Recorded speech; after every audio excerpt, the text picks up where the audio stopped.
ये घटना लगभग 2 साल पहले की है, जब एक छोटे से कस्बे के बाहरी इलाके में एक नया होटल खोला गया। होटल का नाम था स्वादिष्ट टिक्की बर्गर, जो अपने सस्ते और स्वादिष्ट बर्गर के लिए जल्द ही मशहूर हो गया। होटल का मालिक एक साधारण आदमी था जिसका नाम अनिल था। वो खुद भी बर्गर बनाने में माहिर था, लेकिन होटल में काम करने वाली महिला की ओर सबका ध्यान था। उसका नाम था कंचन, जो कि बहुत अजीब थी।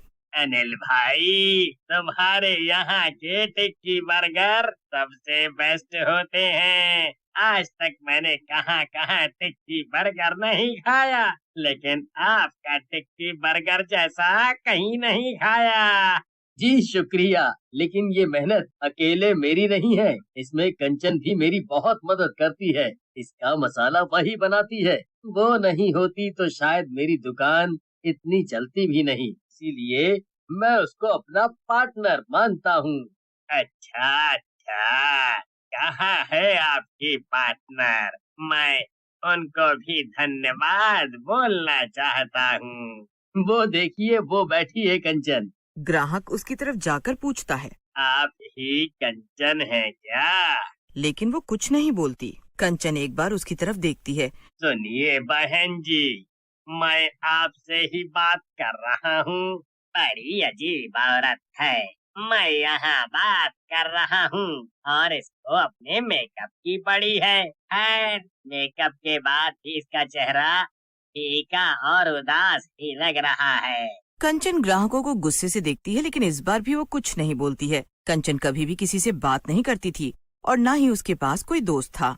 लोग कहते थे कि वो हमेशा अजनबी सी रहती थी, जैसे उसके भीतर कोई डर या राज छुपा हो। एक दिन वहाँ रोज आने वाला ग्राहक राजीव अनिल की दुकान पर आता है। तो टिक्की बर्गर पैक कर देना भैया, और एक हमेशा की तरह मेरे लिए यहीं होटल में ही दे दो। खाते खाते तभी राजीव अचानक लापता हो जाता है। ऐसा पिछले 2 साल में कभी नहीं हुआ था। वो रोज सुबह सुबह होटल में आता था और एक टिक्की बर्गर खाता था, फिर वो ऑफिस चला जाता था। लेकिन उस दिन वो होटल में आया, फेमस टिक्की बर्गर खाया और फिर जैसे हवा में ही गायब हो गया। होटल के अन्य कर्मचारियों ने उसे ढूंढा, लेकिन वो कहीं नहीं मिला। अरे देखो, वो यहाँ से कहाँ चले जाएंगे? जाकर देखो, अंदर ही तो थे, फिर कहाँ गए? ऐसे ग्राहक गायब होने की खबर बाहर नहीं जानी चाहिए। हमें ये बात दबानी पड़ेगी। सब जगह देख लिया सर, लेकिन राजीव सर का कुछ पता नहीं चल रहा। बड़ी अजीब बात है, अचानक कहाँ चले गए? आज तो पैसे भी नहीं दिए। कुछ दिनों बाद होटल में एक और रहस्यमयी घटना घटी। अचानक ही बर्गर में कुछ बदलने लगा। पहले जो बर्गर स्वादिष्ट होते थे, अब वो कुछ अलग स्वाद देने लगे थे। ये बर्गर खाने के बाद कुछ अजीब महसूस हो रहा है, जैसे पेट में दर्द हो या फिर शरीर सुस्त और थका थका सा महसूस हो रहा है।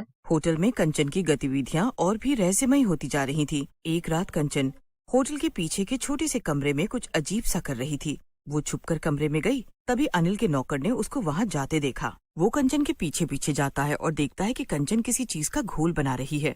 आज मैं घोल बनाकर इसी में और टिक्कियां बना दूंगी, जिससे लोगों को पता चलेगा कंचन कौन है।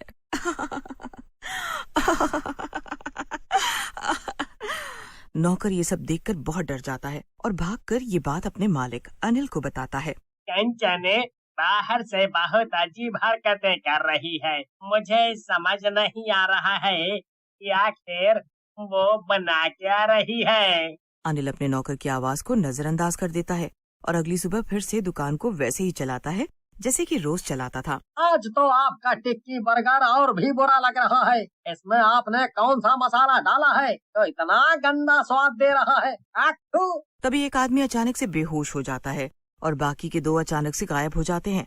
शहर में अफवाहें फैलने लग जाती हैं। अनिल के टिक्की बर्गर जहरीले होते हैं, उसको मत खाना, क्योंकि उसको खाकर लोग बीमार पड़ जाते हैं या तो गायब भी हो जाते हैं। आज मैं ऐसा मसाला बनाऊंगी जिससे आपका बिजनेस फिर से चल। अनिल कंचन की बात पर यकीन कर लेता है और सो जाता है।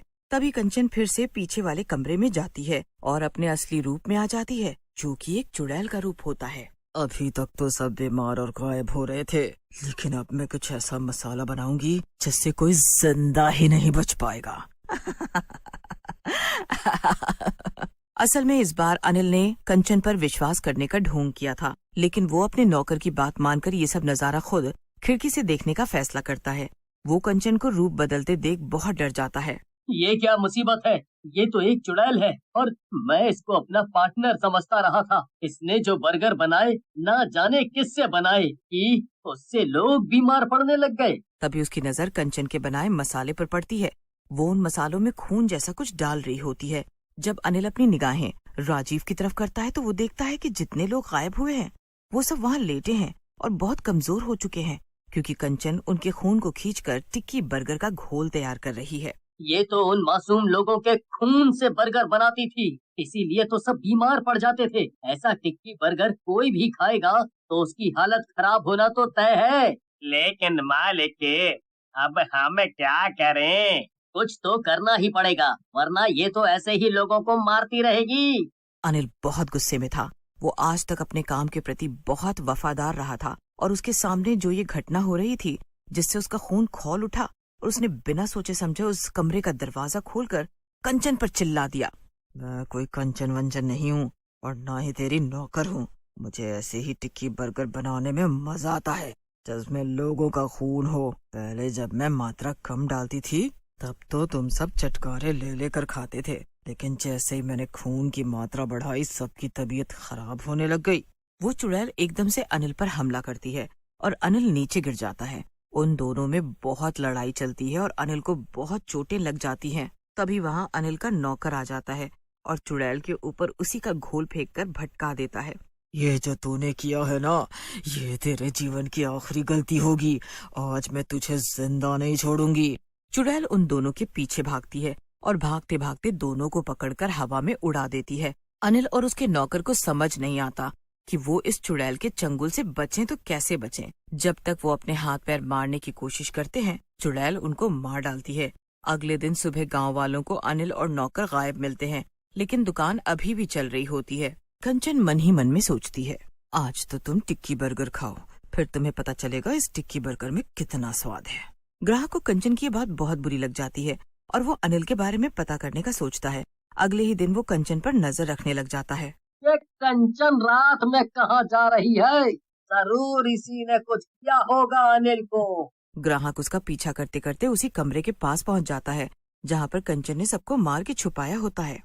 आए, अब पता चला इसका राज। अभी जाकर गांव वालों को बुला कर लाता हूँ, फिर देखते हैं इसका क्या करना है। वो उस चुड़ैल के दरवाजे पर कुंडी लगाकर गांव वालों को बुलाने चला जाता है। सारे गांव वाले वहां आ जाते हैं। हे भगवान, ये तो बहुत ही डरावनी चुड़ैल है।